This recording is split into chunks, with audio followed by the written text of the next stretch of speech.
Hey everybody, welcome to week 5. So last week we examined a second wave feminist text, Fefo and Her Friends, and we saw that there was a really unique structure happening here and perhaps a different way of seeing a theatrical narrative and representations of story um, in a different light. And much of this was inspired by the ideas of second wave feminism as we as we looked at.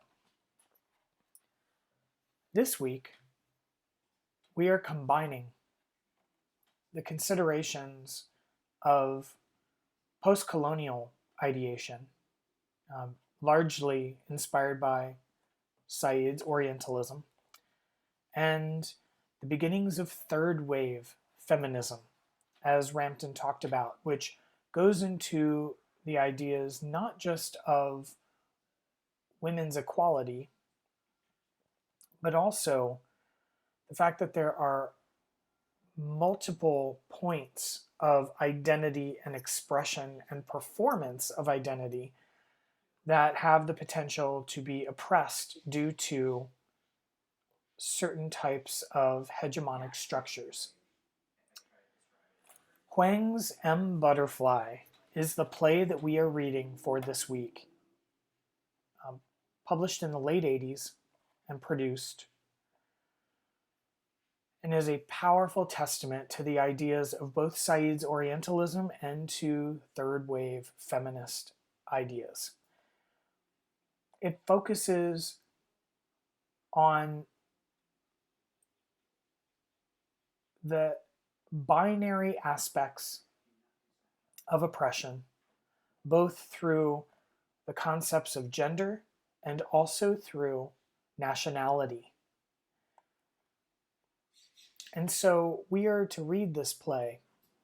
I'm asking you to read the first 2 acts for Tuesday, along with an academic essay by Baileev, which concerns this relationship of gender and nationality. In particular, Baileev says, at the very beginning of the essay, that individual gendered identity cannot be separated by public national identity. And that is a really interesting premise. And I'm kind of wanting us to wrap our heads around that a little bit. Because here's what third wave feminism really establishes and becomes popularized in the mid-90s. That for most human beings, there is a male and female biology. So just for the sake of what we're exploring today, yes, there are other forms of biology, right? There's intersex. There are, cases of either combined male and female biologies, etc. Right? We're not going to get into the rhetoric of the exceptions, but for the most part, there is an established male, right, who has a penis, and an established female that has a vagina, right? Now, again, there are complications around that, but for the sake of what we're talking about in a third wave feminist pretext, that is how society has determined the ideas of male and female. Yes, it is sex assignment at birth or the biological. Now, third wave feminism really explores just how that biological assignment relates to the performance of sex in cultures. And what has occurred historically is this kind of direct correlation between sexual assignment at birth and a particular kind of performance. So that the masculine tends to be associated with the male, and the feminine tends to be associated with the female. But what we have come to understand, at least theoretically, and this is certainly within the entire post-colonial framework, and we come to understand that traits of masculinity and traits of femininity are not necessarily always adhering to biological sex at all. And many theorists in the 70s, 80s, and particularly the 90s started to really consider this and ask the question, well, are those traits necessarily prescribed to biological essentialism? And what many of them came to understand is no. That indeed, while we may have a biologically essential identity, right? We may have a penis or a vagina or some variation of that. The performance of ourselves, or what we would call the gender of ourselves, is entirely socially constructed, that may be inspired by those biologies, but certainly aren't relegated to them or need to adhere to them specifically. And that instead, most of the reason for our gendered identities has much less to do with our sex and more to do with our society wanting to manifest that binary in the form of actuated or characteristics, because it makes it easier for the psychosexual relationships that are presumed in what we call a heteronormative society, meaning one where the norm is that males and females couple, and from there as a duo, and procreate, and then form families, and that creates a structure for all of society. What many theorists, academics, activists began to articulate during this time is that while there might be some connection between that biology and these kind of gradients of how these individuals related to their biological sex are to perform in a society, that again, largely, this is entirely socially constructed. And it tends to require people that do not manifest the characteristics in quite so aligned a way to be in disruption with these socially constructed assignments, despite their biological assignment. And this creates a form of oppression that many people have had to adhere to this way or that way, this binary presentation, despite it not feeling like something that felt more intuitively constructed within their own self-cultivation. And so ultimately, what these theorists are saying is that our biological sex is separated from masculine and feminine traits, and that we are more gendered based on culture than we are nature. Now, Balaev, in the article Performing Gender in Fictions of the Nation in M. Butterfly, mentions a thinker that we're going to explore twice this quarter, mainly because of their incredible contributions to thinking about this binary opposition that we have pre-established around sex and then applied it to gender. And that is Judith Butler. Butler argues that gender itself is a type of performance constructed and regulated by social myths, rather than an inherent quality of identity. And these social myths accumulate at the site of the body, right? The sexual being, where specific sets of gender relations converge to define identity.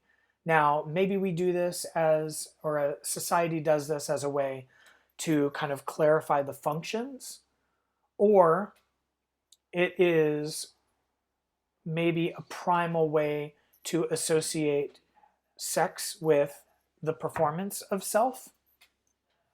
These are all questions that we ask, right? But ultimately, what Butler is saying is that these social myths accumulating at the site of the body, that social myth is what determines gender more than actual physical sexual assignment, suggests that identity is produced from social fabrications rather than arising as an essential core. Because there is no core foundation on which identity sits, all actions that define identity are viewed as a performance, as playing a part, in the sense that the person must act according to a script that defines their identity. And this script is written in terms of gender, so that gender is a means through which identity is established.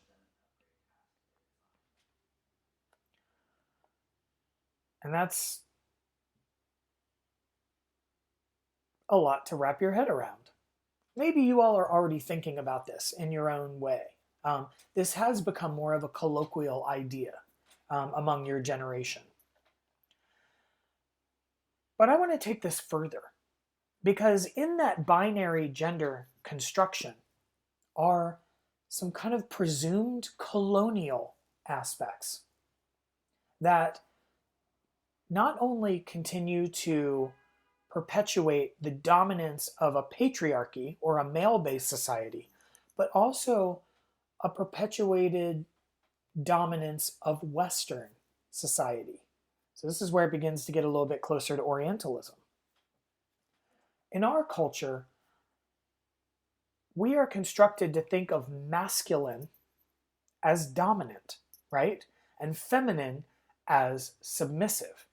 And because we associate masculine with male sexual assignment, well, then we think of males as dominant and females as submissive. Yes? Especially because we tend to write the scripts where we expect people with a male sexual assignment to perform the traits of masculine. And the same with people that are assigned the female sexual or have female sexual assignment to perform the script of the feminine. Yeah? Masculine is perceived as superior. Feminine is perceived as marginal.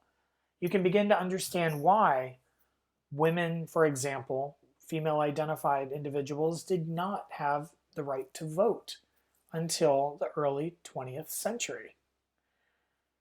There was a presumed marginal quality due to the performed characteristics that had been more closely adhered to the sexual assignment for so long.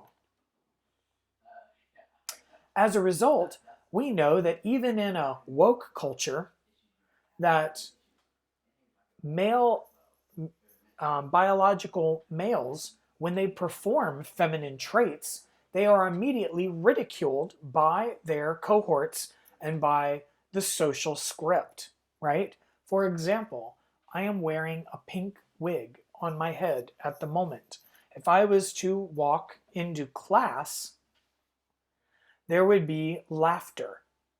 That laughter would be inspired by a ridiculing, because what I am doing is presenting myself in a feminine manner that goes against the script of my constructed identity based on my biological assignment. And this is, of course, why there is bullying, right? It is the adherence that our society makes to the script of what we expect our biological assignments to be in relation to the way that we perform our gender. Now, this is being challenged, right? And that's largely because of the people that we are discussing for this week's class. Now, what I want to emphasize here is in M. Butterfly, we see two characters that are representing the masculine and the feminine. And that presumed relationship of masculine being dominant and feminine being submissive. Masculine being superior and feminine being marginal. The characters in the play are also representing parts of the world. And this is where the ideas of Orientalism might come in. Pay attention to Gallimard, the French diplomat, and Song, the Chinese opera singer.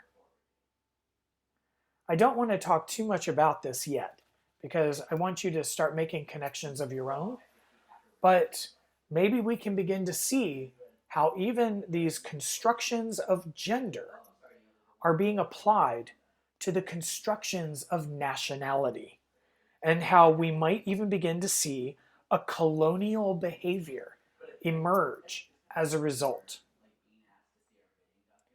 This play addresses another form of hegemonic cultural colonialism, and it is doing so through the relationships of sex and gender. So, read this play with fervor. And on Thursday, I'm going to ask you to have prepared watching the Cronenberg filmic version of the play so that you can visualize this play. But then we're also going to be examining it as an adaptation. But it's a beautiful film, and it might be able to shed some light on these kind of theoretical subjects that Balayev is referring to, that I'm referring to in the class right now. And maybe we'll begin to create a cloud of insight around this play, which we're going to be watching the filmic version of, in relation to all these theories that we've been kind of toying around with over the last couple weeks. So have a good time. If you have any questions, let me know. I am very excited to begin the discussion around this play. Have a wonderful week, everybody.